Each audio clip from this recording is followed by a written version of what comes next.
I am so late. Got up about an hour after I had intended to. Probably running about 20 to 30 minutes behind where I wanted to. I think I'm still gonna make it. It's gonna be really, really tight. I hate that. Okay, I managed to make it through the first leg. Now I just have to catch the overground out to Watford Junction. I made it with 2 minutes to spare. Had left even 2 minutes later, I would have had to wait another 45 minutes for the next train. This day's going a little bit better than I thought.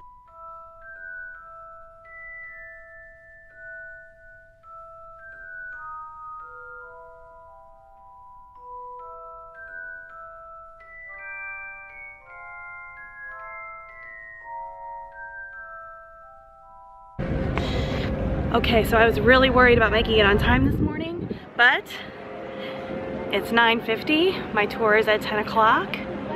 Everything worked out perfectly, and I swindled an extra hour of sleep out of it. I'm so excited! I'm here!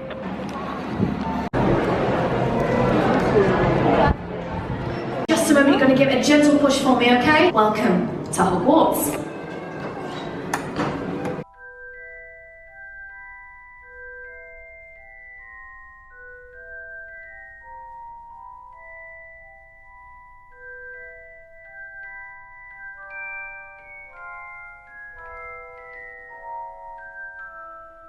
Today's vlog is more than just a travel vlog. Here's what I'm doing today. Today's video is about childhood. More particularly my childhood and probably the childhood of everybody alive right now. The childhood of anybody that's my age or anybody that's growing up.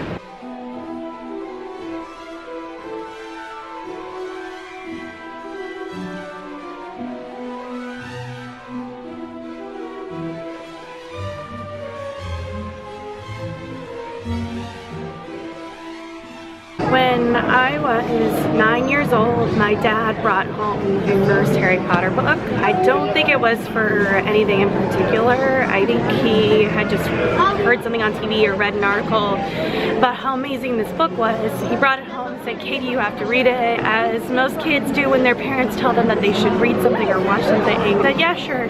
And then I never did. My best friend at the time, Caroline, had also gotten the book. So we decided to have competition to see who could finish the book first. If Caroline had never gotten that book, hadn't challenged me to a reading competition, which, by the way, it sounds like we were really cool kids, I might not have ever read the books.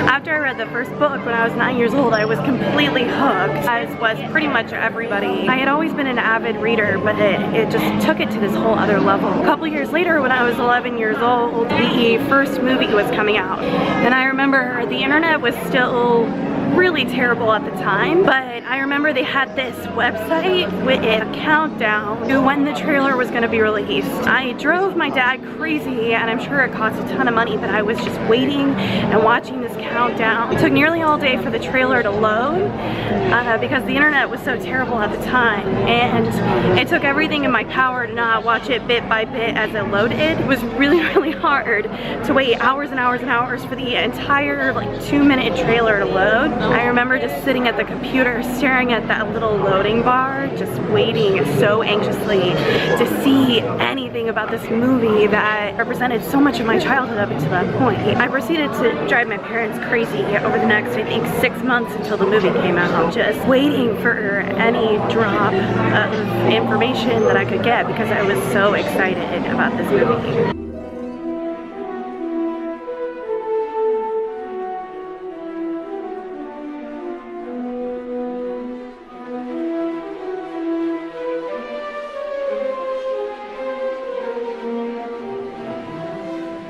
First movie coming out was one of the most exciting events in my childhood. I think it can only be compared to when Star Wars came out, when my parents were younger. It was just beyond anything I could have ever hoped. My parents bought it for me on DVDs, back when you actually bought DVDs. I wanted to just watch it over and over and over and over again. That's all I wanted to do. So my mom stopped letting me watch it. It was very, very strict about when she would allow me to watch it. But every time she would leave the house, I would sneak into the TV room, go put it on, and I would watch as much of the movie as I could before she came home. So I think I've seen that opening scene with Dumbledore and McGonagall maybe 1,000 times, because she was never gone for long before she came back and I had to turn it off. Needless to say, I was in trouble a lot for watching that movie.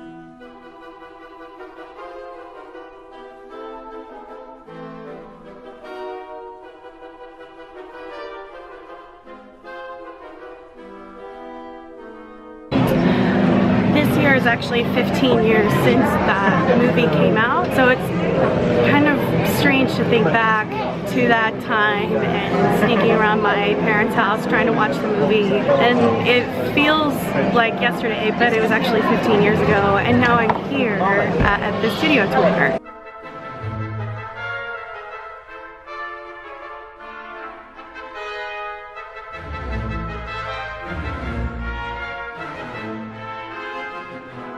After that first movie came out, I think only the first 2 or 3 books were out at the time, and so for the next few years, my sister and I would go to Barnes & Noble the day that it came out, or Walmart or wherever it was, at midnight, and we would wait in line. We would get the book. The thing was, our parents would only allow us to get one book, so we had to share.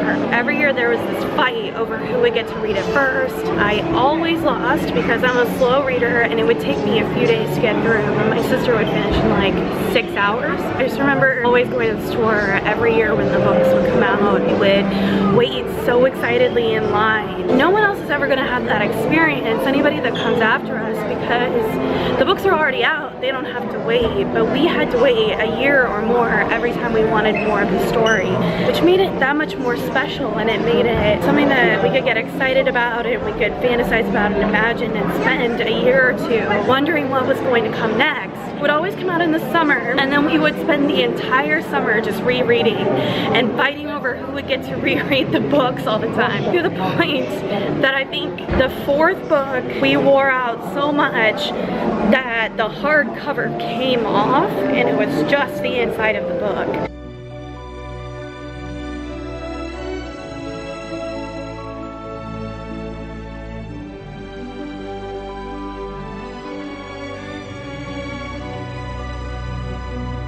I have such great, strong, fond memories of reading these books, talking about it with my sister. It was kind of this marker in my childhood every year growing up, and growing up with Harry and growing up with these characters. And I can look back on every year or every other year of my childhood and remember what was going on in my life, remember reading these books and remembering being so excited, and how truly, truly special it was for us, and how special it continues to be.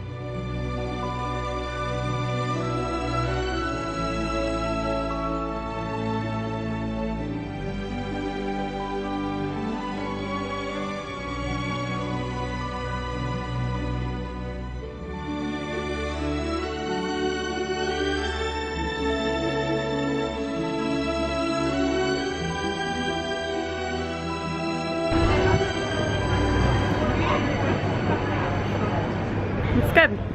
I've had butterbeer at Universal before, but I think I like the ice cream better.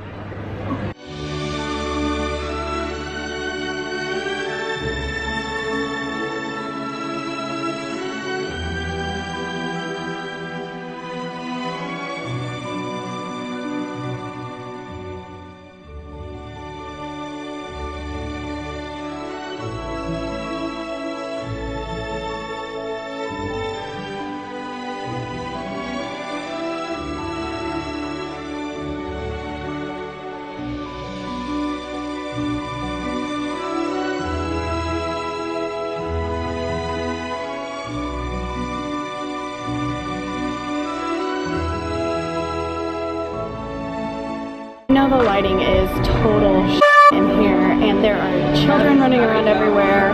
The music is loud. It's probably hard to hear me, but I had to shoot what I think is my last shot in this room with Hogwarts behind me. We have this giant model of Hogwarts there. You can see it. This tour has been so much more of an emotional experience than I thought it would be. But walking through and seeing all of these different set pieces and seeing these different bits of the film, it brought back a lot of memories for me. Waiting in the lines at Walmart at midnight to get the last book with my sister. My mom getting so mad at me getting up in the middle of the night to watch the movie again and again and again. Of staying up all night that first night and reading those books, never wanting to fall asleep because I had to know what came next, and sitting in these theaters on the day the movies came out with hundreds of other people who were just as, if not more, excited than I was. Clearly, I am a huge nerd and a huge fan of Harry Potter. It's always good to take those moments to look back into your childhood, to look back at those things that brought you such pure joy and pure happiness, and to look back and still see that part of your life and that version of yourself and realize that it's still there, that that kid inside is still there. And thank you, Warner Brothers Harry Potter Studio Tour Experience. This has been the most amazing, memorable, wonderful day. Thank you, thank you, thank you.